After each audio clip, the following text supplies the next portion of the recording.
Live नहीं किए हैं जी, अभी नहीं कीजिएगा।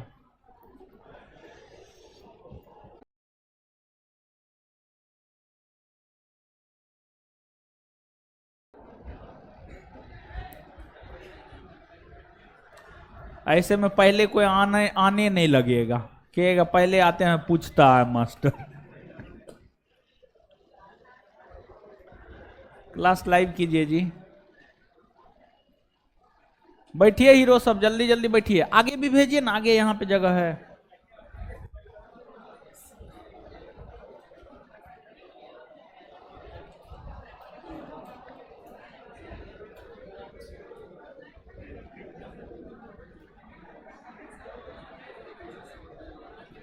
आ जाइए, एकदम सबसे आगे में बैठाते हैं अपने नजदीक।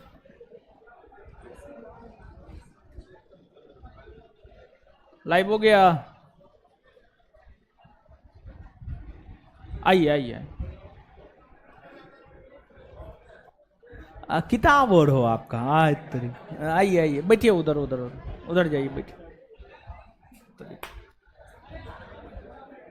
अरे बैठने दीजिए ना, बैठाइए बैठाइए, हो बैठाइए बैठाइए।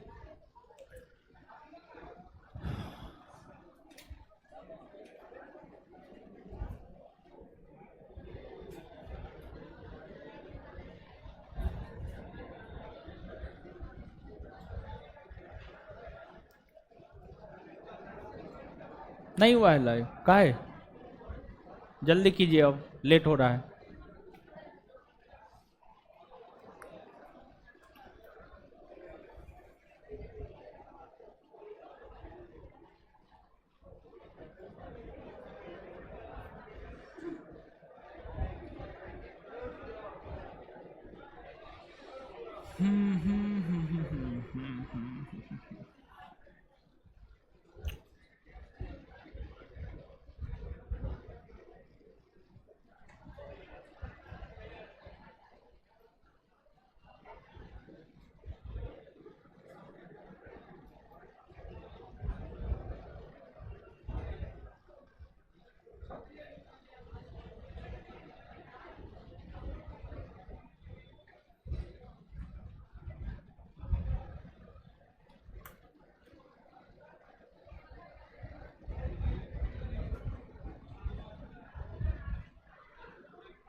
लाइव हुआ जी? हाय, अरे बोलिए ना जी। हो गया?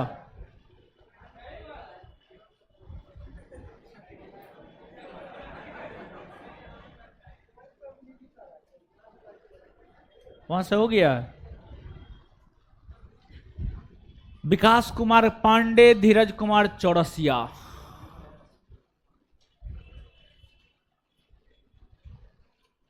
नीतीश कुमार, हरेंद्र कुमार, सबको गुड इवनिंग।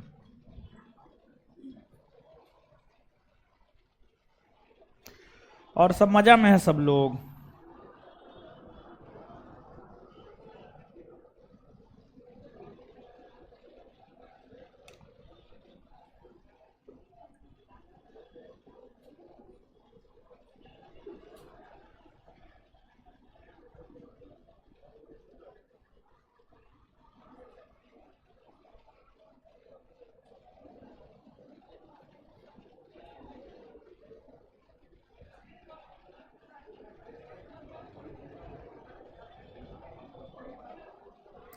क्लास लाइव हो चुका है, हो चुका है ना? हाँ, वही तो हो चुका है। हाँ, आपको कुछ नहीं पता चलता है वो।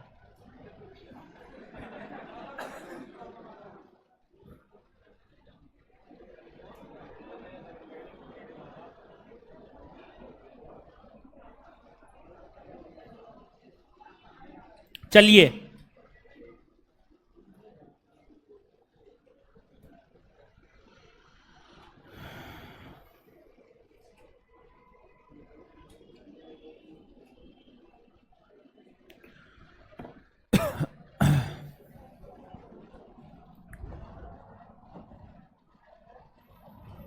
देखते रहना, ठीक है? देखते रहना। तुम्हारे मोबाइल में नहीं लाइव हुआ है? मेरा मोबाइल लेकर के देखो। मोड़ी काल 322 ईस्वी पूर्व से 185 ईस्वी पूर्व। जहां तक मौर्य काल की बात है, तो मौर्य काल में जो है आपको मौर्यकालीन शासकों के विषय में, मौर्यकालीन शासकों के विषय में हम आपको अवगत करवा चुके हैं। मौर्य शासक के विषय में हम आपको अवगत करवा चुके हैं। मौर्य शासक में चंद्रगुप्त मौर्य, बिंदुसार, अशोक, इन शासकों से आप अवगत हो चुके हैं। मतलब मौर्यों के राजनीतिक व्यवस्था को हम लोग जान चुके हैं। अब हम लोगों को जो बात जानना है, मौर्यों के प्रशासनिक व्यवस्था, मौर्यों के सामाजिक व्यवस्था और मौर्यों के आर्थिक व्यवस्था और मौर्य साम्राज्य के पतन के कारण। कोई भी देखिए, इतिहास में जब हम किसी भी राजवंश के विषय में पढ़ते हैं तो वहां पर राजनीतिक जीवन, सामाजिक जीवन, आर्थिक जीवन, धार्मिक जीवन, इन चीजों के विषय में ही मुख्य तौर पर हमें पढ़ना होता है। तो मौर्यों के राजनीतिक जीवन के विषय में सिर्फ और सिर्फ हम लोग पढ़े हैं। अभी हम लोगों को प्रशासनिक, सामाजिक, आर्थिक, धार्मिक, इन चीजों के विषय में जो है पढ़ना है।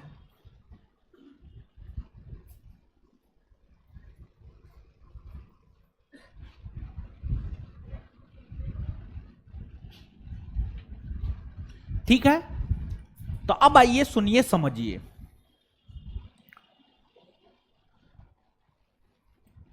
मौर्यों के प्रशासनिक जीवन, अब हम लोगों को जो देखना है, गौर फरमाइएगा यहां पर। प्रशासनिक जीवन और लयबद्ध तरीका से हम आपको बताएंगे। आप अपना पूरा कंसंट्रेशन लेक्चर पे रखिएगा और देखिएगा, ये सब बड़ी आसान हो जाएगा। अगर आप लेक्चर ध्यान से सुनिएगा ना तो बड़ी आसान हो जाएगा, और लेक्चर अगर आप ध्यान से नहीं सुनेंगे तो ये जो प्रशासनिक व्यवस्था, ये सब बड़ी टफ हो जाता है। तो इसलिए लेक्चर को ध्यान से सुनिएगा।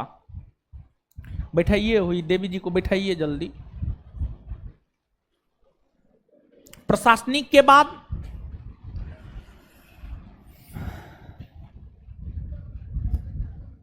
सामाजिक,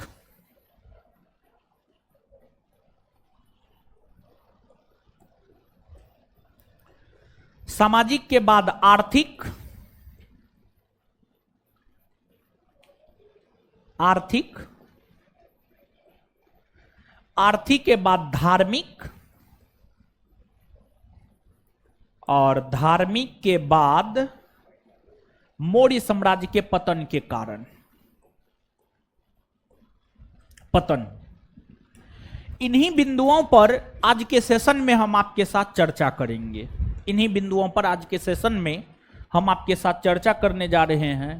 सबसे रिक्वेस्ट है, पूरा कंसंट्रेशन अपना बोर्ड पे रखना है, नहीं तो फिर डब्बा गुल हो जाएगा आपका अंतिम में, नीलवटे सन्नाटा। ठीक है, अब रोना होना ना है। रो काहे रहे हैं आप? है उधर आप ही को बोल रहे हैं, क्या हुआ है आपको? चलिए देखिए, जैसे आज के समय में जो अपना देश भारत है, भारत में बेहतर ढंग से शासन प्रशासन चलाई जा सके, इसको लेकर भारत को कई प्रांतों में यानी कई राज्यों में बांटा गया है। राज्यों को कई जिला में बांटा गया है, जिला को कई प्रखंड में बांटा गया है, प्रखंड को कई पंचायत में बांटा गया है, पंचायत को कई ग्राम में बांटा गया है, ग्राम को कई टोला मोहल्ला में बांटा गया है, और टोला मोहल्ला में परिवार। हां या ना? हां ना? उसी प्रकार से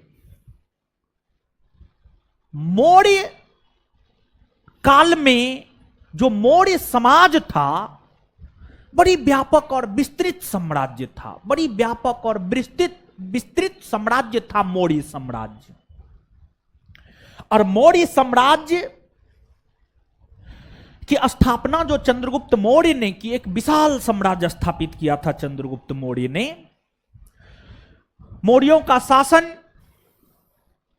उत्तर में कश्मीर से लेकर दक्षिण में कर्नाटक, पूरब में बंगाल से लेकर पश्चिम में ईरान, इतना बड़ा साम्राज्य था। इतने बड़े साम्राज्य को प्रांतों में बांटा गया था। मौर्य वंश के संस्थापक जो चंद्रगुप्त मौर्य थे, चंद्रगुप्त मौर्य के समय प्रांतों की संख्या 4 हुआ करती थी। चंद्रगुप्त मौर्य के समय जो है प्रांतों की संख्या 4 हुआ करती थी। देखिए, अभी हम आपके साथ चर्चा कर रहे हैं प्रशासनिक व्यवस्था, और प्रशासनिक व्यवस्था में देखिए शासन प्रशासन जो चलाया जाता है, शासन प्रशासन, जैसे हमारे मोदी जी शासन प्रशासन चला रहे हैं, तो जैसे हमारे मोदी जी जो शासन प्रशासन चला रहे हैं, सीबीआई, ईडी, आईबी, रॉ, विभिन्न पदाधिकारी, अपना मंत्री परिषद, इनके सहयोग से, इनके माध्यम से हमारे मोदी जी शासन प्रशासन चलाने का काम कर रहे हैं। उसी प्रकार से मौर्य काल में गुप्तचर हुआ करते थे, न्यायाधीश हुआ करते थे, विभिन्न पदाधिकारी हुआ करते थे, विभिन्न विभाग हुआ करता था। उस माध्यम से, उसके सहयोग से शासन प्रशासन चलाया जाता था, शासन प्रशासन चलाया जाता था। तो उन्हीं सब चीजों के विषय में यहां पर हम आपके साथ चर्चा करेंगे। तो अब शासन प्रशासन चलाने के लिए तो भारत को राज्य में, राज्य को जिला में बांटा गया है, तो इन सभी चीजों को देखना है। तो वही हम आपको समझा रहे हैं कि प्रशासन चलाने को लेकर ही एक विशाल मौर्य साम्राज्य को कई प्रांतों में बांटा गया था। मौर्य वंश के संस्थापक चंद्रगुप्त मौर्य थे। आप चंद्रगुप्त मौर्य से अवगत हैं। चंद्रगुप्त मौर्य के समय प्रांतों की संख्या 4 हुआ करती थी। प्रांतों की संख्या यानी राज्य की संख्या जो है 4 हुआ करती थी। प्रांत यानी राज्य, राज्य की संख्या 4 हुआ करती थी। और उस समय प्रांत को चक्र कहा जाता था। प्रांत की अगर हम बात करें तो उस समय जो है प्रांत को क्या कहा जाता था? चक्र, चक्र कहा जाता था। और प्रांतों में शासन कौन देखा करता था? तो प्रांतों में राजकुमार, राजा के जो संतान होते थे, जिन्हें आर्यपुत्र भी कहा जाता था, प्रांतों में राजकुमार यानी आर्यपुत्र शासन प्रशासन देखने का जो है काम किया करते थे। जहां चंद्रगुप्त मौर्य के समय प्रांतों की संख्या 4 हुआ करती थी, वहीं अशोक के समय प्रांतों की संख्या बढ़कर के 5 हो गई। अशोक के समय जो है प्रांतों की संख्या बढ़कर कितनी हो गई? 5।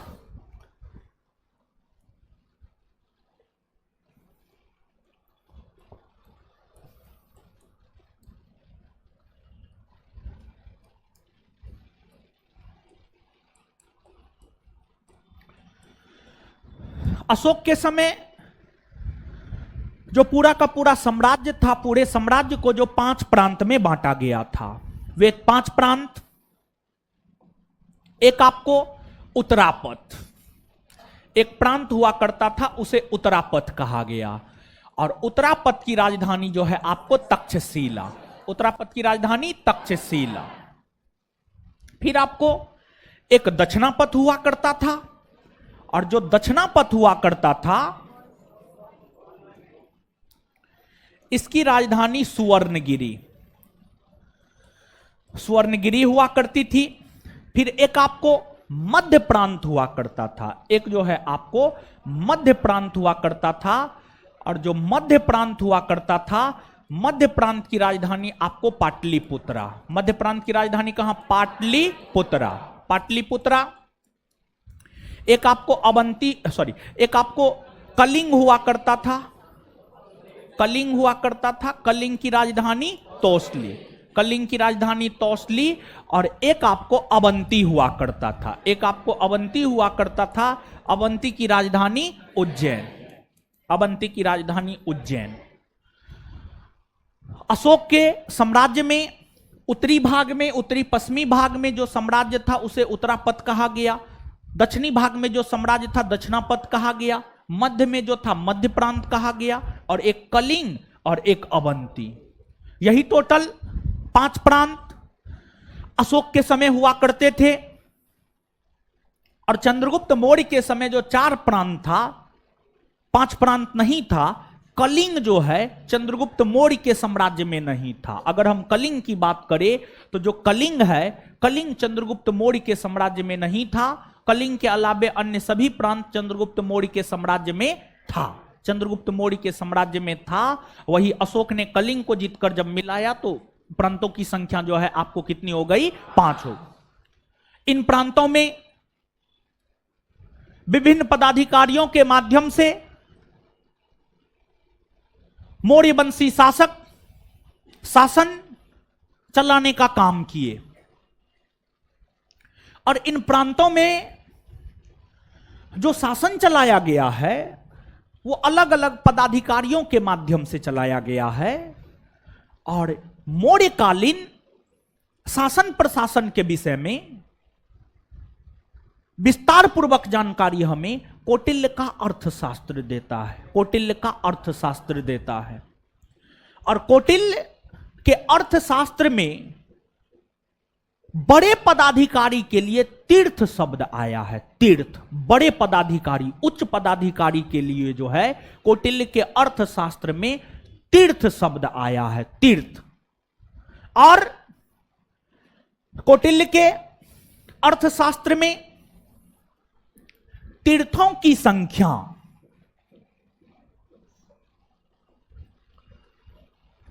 तीर्थों की संख्या 18 बताई गई है, 18।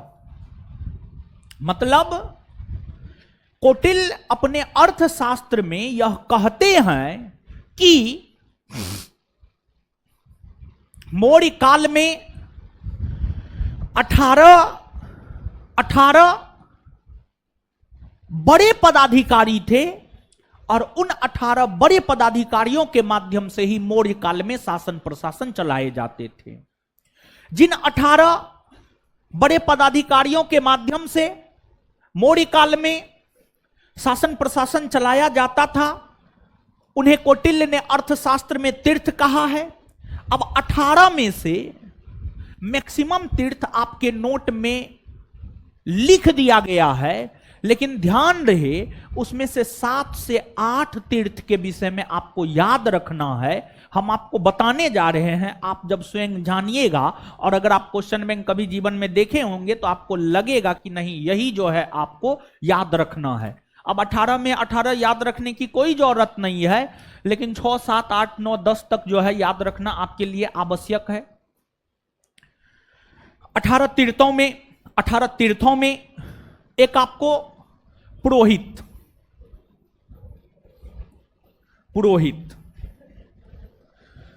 धर्म एवं दान विभाग, धर्म एवं दान विभाग के अध्यक्ष को पुरोहित कहा जाता था। धर्म एवं दान विभाग के अध्यक्ष को पुरोहित कहा जाता था। फिर आपको दूसरा प्रशास्ता, दूसरा कौन था आपको? प्रशास्ता। प्रशास्ता, जो भी भाई जी लोग, दीदी जी लोग सो रहे हैं, इधर उधर कर रहे हैं, सभी से रिक्वेस्ट है ध्यान से बोर्ड पर सुनिए। उधर लोग सो रहे थे, इधर इधर उधर कर रहे थे, तो ना आप सोइए ना इधर उधर कीजिए, बोर्ड पर कंसंट्रेट होकर के सुनिए। दूसरा प्रशास्ता। प्रशास्ता की अगर हम बात करें तो राजकीय आज्ञा यानी राजा के आदेश, राजकीय आज्ञा, राजकीय आज्ञा, राज्य के भीतर आज्ञा कौन दे सकता है? राजा दे सकता है।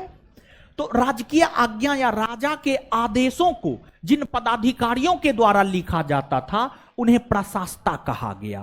राजकीय आज्ञाओं को लिखने वाला पदाधिकारी, राजकीय आज्ञाओं को लिखने वाला पदाधिकारी, लिखने वाला पदाधिकारी जो है आपको प्रशास्ता कहलाया। क्या कहलाया? प्रशास्ता। फिर आपको एक युवराज है, राजा के जो पुत्र होते थे उसी को युवराज कहा जाता था।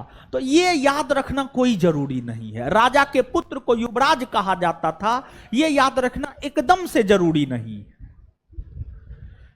इसके बाद आपको एक होता था समाहर्ता। समाहर्ता, समाहर्ता,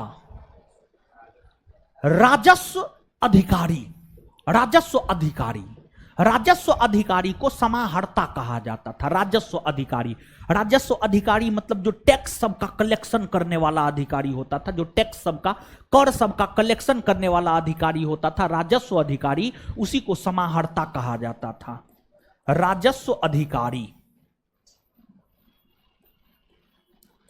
को समाहर्ता कहा जाता था। फिर आपको एक सन्निधाता हुआ करता था, एक सन्निधाता हुआ करता था। अगर हम सन्निधाता की बात करें, सन्निधाता की हम बात करें तो जो राजकीय कोषाध्यक्ष हुआ करता था, राजकीय कोषाध्यक्ष,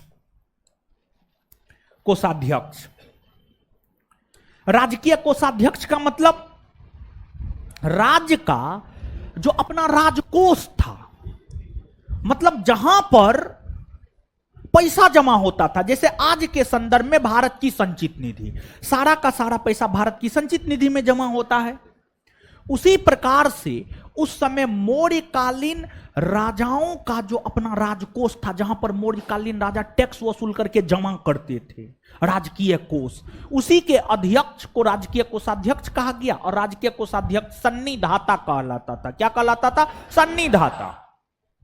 और जैसे आज के डेट में भारत के भीतर 3 प्रकार के न्यायालय मिलेंगे, एक सुप्रीम कोर्ट, एक हाई कोर्ट, एक अधीनस्थ न्यायालय।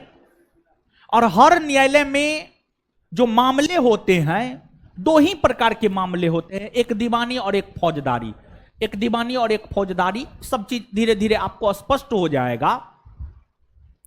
तो एक न्यायाधीश प्रदेष्टा होता था और एक न्यायाधीश जो है व्यवहारिक होता था। ये दोनों न्यायाधीश हुआ करते थे। तो एक अधिकारी हुआ करते थे, उन्हें प्रदेष्टा कहा जाता था, उन्हें जो है आपको प्रदेष्टा कहा जाता था, प्रदेष्टा कहा जाता था। और एक न्यायाधीश होते थे, उन्हें व्यवहारिक कहा जाता था, व्यवहारिक कहा जाता था। तो यहां पर प्रदेष्टा, जो फौजदारी न्यायालय के न्यायाधीश हुआ करते थे, फौजदारी न्यायालय, फौजदारी न्यायालय के न्यायाधीश को प्रदेष्टा कहा जाता था। फौजदारी न्यायालय के न्यायाधीश को प्रदेष्टा कहा जाता था। वहीं जो दीवानी न्यायालय होता था, दीवानी न्यायालय के न्यायाधीश को व्यवहारिक कहा जाता था। दीवानी न्यायालय के न्यायाधीश को व्यवहारिक कहा जाता था। इसके बाद एक पदाधिकारी हुआ करते थे, उनका नाम था सेना नायक या नायक, सेनापति को नायक या सेना नायक कहा जाता था, यह भी याद रखने की कोई जरूरत नहीं है, ये सब नहीं पूछेगा। फिर इसके बाद एक मंत्री परिषद हुआ करता था, मंत्रियों के अध्यक्ष को मंत्री परिषद कहा जाता था, ये भी नहीं पूछेगा आपसे। इसके बाद एक कर्मांतिक हुआ करता था, एक कर्मांतिक हुआ करता था, कर्मांतिक।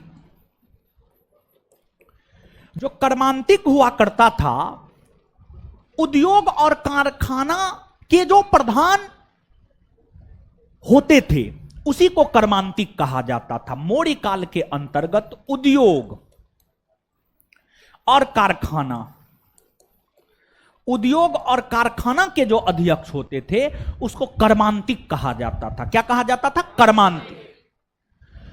इसके बाद एक आटविक होता था। आटविक होता था वन या जंगल विभाग के प्रधान को, वन या जंगल विभाग के प्रधान को आटविक कहा जाता था। वन या जंगल विभाग के प्रधान को आटविक कहा जाता था। मेरे ख्याल से आप 18 याद नहीं रखे, लेकिन एक अनुमान के आधार पर, ऐसे तो सिलेबस में 18 है तो 18 के 18 हमको याद रखना चाहिए, लेकिन हम हमेशा क्वेश्चन बैंक सब देखते रहते हैं तो अनुभव हो गया है, और पिछले 5 साल से लगभग पढ़ा रहे हैं तो अनुभव हो गया है कि क्या याद रखना है, क्या याद नहीं रखना है, कितना याद रखना है, कितना याद नहीं रखना है। टेक्नोलॉजी का जमाना है, डाटा का कोई कमी नहीं है, लेकिन सिलेक्टिव डाटा, सिलेक्टेड डाटा आपको याद रखना है, सिलेक्टेड डाटा आपको याद रखना है। ज्यादा डाटा के चक्कर में फिर दिक्कत हो जाएगा, भारी दिक्कत हो जाएगा। 18 में से ये 8 तीर्थ, 18 में से जो है ये 8 तीर्थ को आपको याद रखना है। 18 में से ये 8 तीर्थ निश्चित तौर पर याद रखेंगे, और नोट में ये 8 तीर्थ को आप एकदम हाईलाइट कर लेंगे, स्टार मार लेंगे, कुछ ना कुछ संकेत दे देंगे ताकि आपको पता चल सके जो है इन चीजों को हमें याद रखना है। ठीक है। इन 18 तीर्थों के अलावे अर्थशास्त्र में 26 अध्यक्षों की चर्चा है। इन 18 तीर्थों के अलावे जो है अर्थशास्त्र में टोटल 26 अध्यक्षों की चर्चा है। इन 18 तीर्थों के द्वारा तो शासन प्रशासन चलाए ही जाते थे, उसके अलावा जो 26 अध्यक्ष है, 26 अध्यक्ष में नोट में हम गिना चुना अध्यक्ष ही दिए हैं। नोट में जितना भी अध्यक्ष है सबको याद रखना है, क्योंकि 26 अध्यक्ष में गिन चुन करके महत्वपूर्ण अध्यक्ष छांट करके हम आपको नोट में दे दिए हैं। तो अब शासन प्रशासन में जो 26 अध्यक्ष मदद किया करते थे उसमें एक आपको पोतवाध्यक्ष है, पोतवाध्यक्ष है। मापतौल विभाग के जो सबसे बड़े अधिकारी हुआ करते थे, मापतौल, मापतौल विभाग के जो सबसे बड़े अधिकारी हुआ करते थे उन्हें पोतवाध्यक्ष कहा गया। मापतौल विभाग के जो सबसे बड़े अधिकारी हुआ करते थे उन्हें पोतवाध्यक्ष कहा गया। दूसरा पन्याध्यक्ष। पन्याध्यक्ष वाणिज्य या व्यापार, वाणिज्य या व्यापार विभाग के प्रधान को पन्याध्यक्ष कहा गया, सॉरी पन्याध्यक्ष कहा गया। फिर आपको सुनाध्यक्ष, सुनाध्यक्ष बूचर खाने के प्रधान को, बूचर खाना समझते हैं क्या होता है?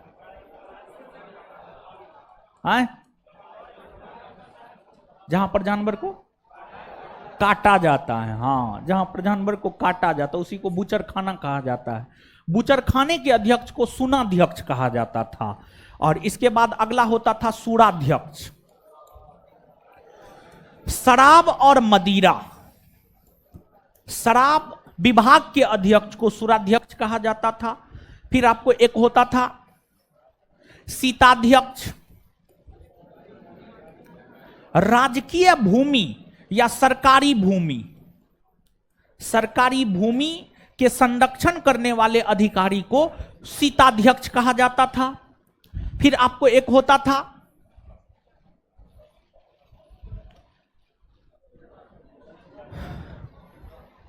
ललिताध्यक्ष, लक्षणाध्यक्ष। टकसाल विभाग के प्रधान को, टकसाल जहां पर रुपया सिक्का ढाला जाता था उसी को टकसाल कहा जाता था, जहां पर रुपया सिक्का ढाला जाता था उसी को टकसाल कहा जाता था, और टकसाल विभाग के प्रधान को लक्षणाध्यक्ष कहा जाता था। फिर आपको एक होता था बबीताध्यक्ष, बबीताध्यक्ष।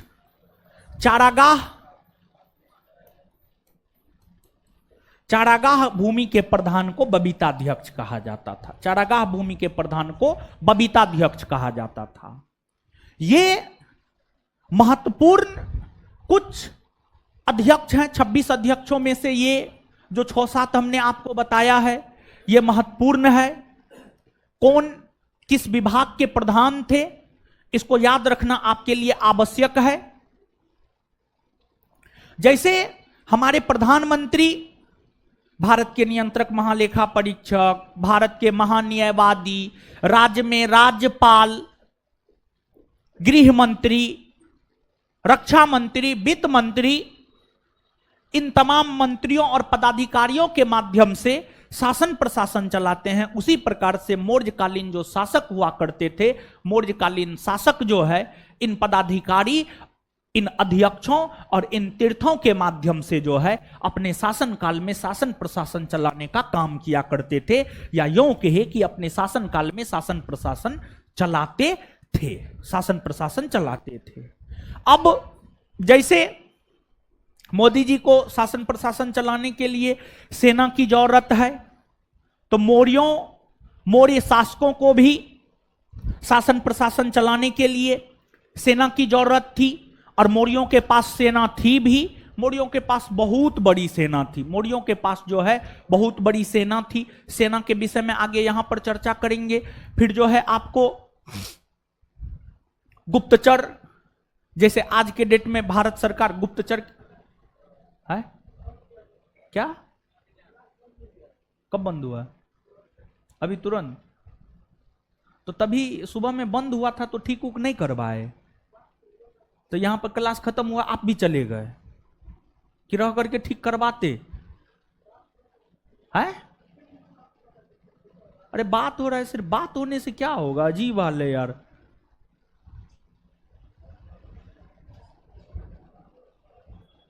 तुम काट तो नहीं देता है जानबूझ करके?